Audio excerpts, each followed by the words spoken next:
is Eileen Perez, and I'm an astrophysicist, and this is what star constellation is nearest to the moon. So when we are looking at constellations, let's say that here is Earth, and here is the moon orbiting us. So it has a path. Let's say that this is the equator.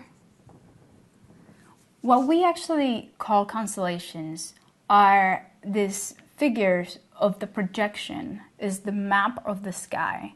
It's not necessarily like the constellations are stars that come from the exact same cluster or from similar distances. They can actually be very, very far from each other, and they generally are.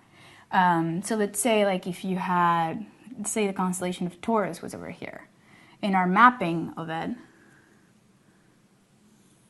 we plot it as like these few stars, and like we call that Taurus. Now, where are the actual stars? Let's say that one is here, one is over here, another one is here. So it actually has to do with the projection of how we see it in the sky, not necessarily where they come from. So just because this star, we see them near the other one, does not mean that they're near each other. They're completely different distances. So a constellation is not a whole group of things. They're just separate objects, separate places on the sky that we just see as if they were close to each other.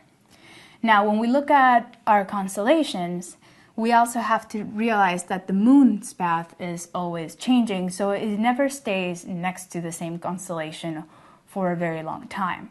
So it actually doesn't stay near one single star constellation, but it goes near many of them as its path is changing all across the Earth.